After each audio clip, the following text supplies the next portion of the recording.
Welcome back to my YouTube channel. അപ്പോൾ എല്ലാവർക്കും എൻ്റെ മഹാശിവരാത്രി ആശംസകൾ. നാളെയാണ് മഹാശിവരാത്രി. ഇത് ഞാൻ 2 വർഷം മുമ്പ് ശിവരാത്രിയുടെ രാത്രി പോയ കാഴ്ചകളാണ് നിങ്ങളായിട്ട് ഷെയർ ചെയ്യുന്നത്.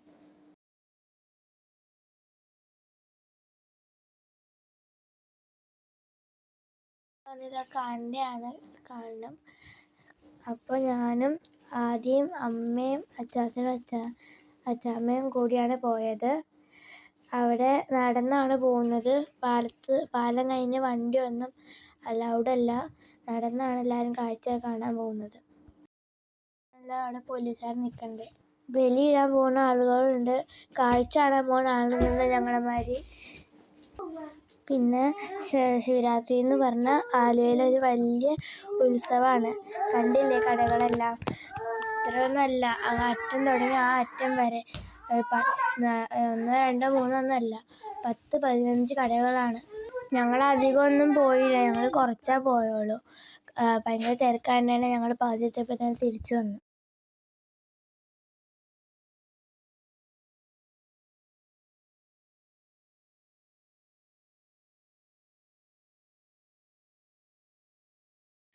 കടകളിങ്ങനെ ഒരുമിച്ച് നിർത്തിയാണ് വെച്ചേക്കണത്.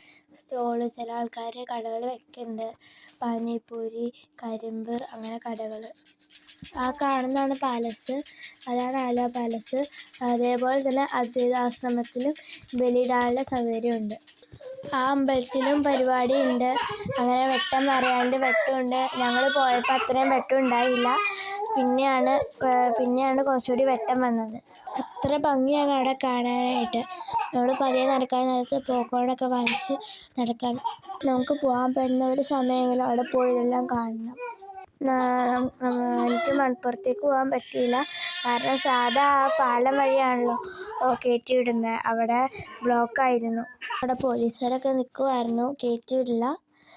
ഈ സാധനം കണ്ടോ, ഈ ബലൂണിൻ്റെ അനിയന് ഭയങ്കര ഇഷ്ടമാണ്. അത് ഞങ്ങൾ തിരിച്ചു വരാൻ നേരത്ത് വാങ്ങിച്ചായിരുന്നു.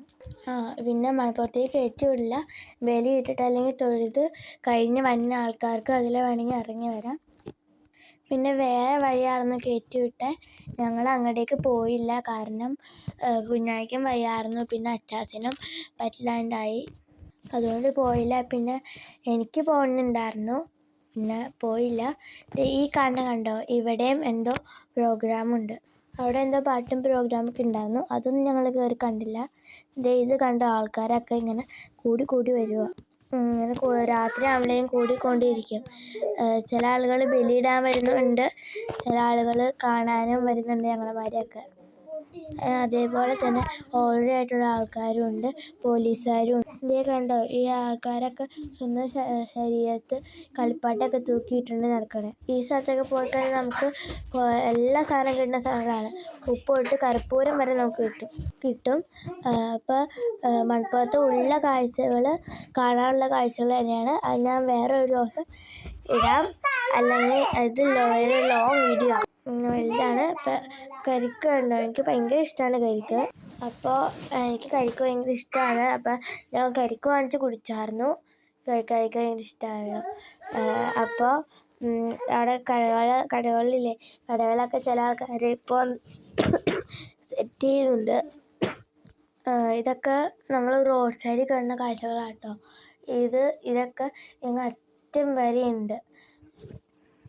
ഈ കടകളിലൊക്കെ പൊരി, പോപ്കോൺ, മിഠായി, പഴയ കാലത്തെ മിഠായി, അങ്ങനെയുള്ള സാധനങ്ങളൊക്കെയാണ് വിൽക്കാൻ വെച്ചിരിക്കുന്നത്. അല്ലാണ്ട് നമ്മുടെ ബേക്കറി സാധനങ്ങളൊന്നുമല്ല. അപ്പം ഞങ്ങൾ കടയിൽ കയറി ഒരു കോട്ടൺ ക്യാൻഡിയും, പിന്നെ ആദ്യക്ക്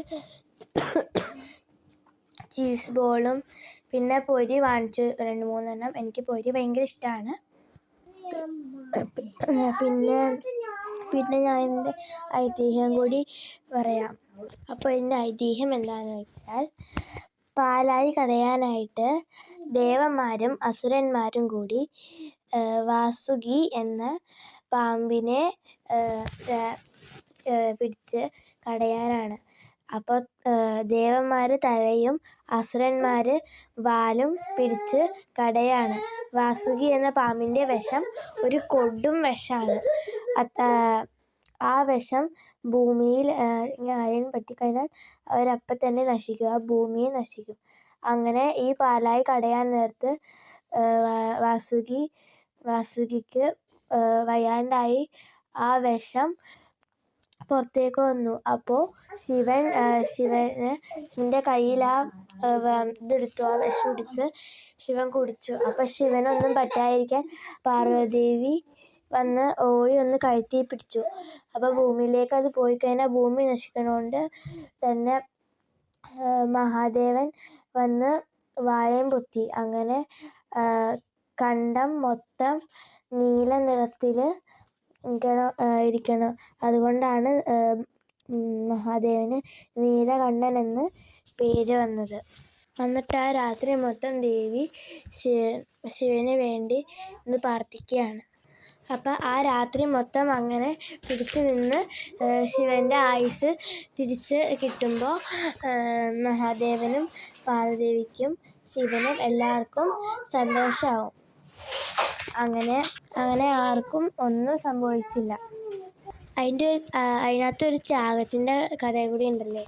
നമ്മളിപ്പോൾ ജീവിക്കുന്നത് മൊത്തം സ്വാർത്ഥതയുള്ളതാണ്.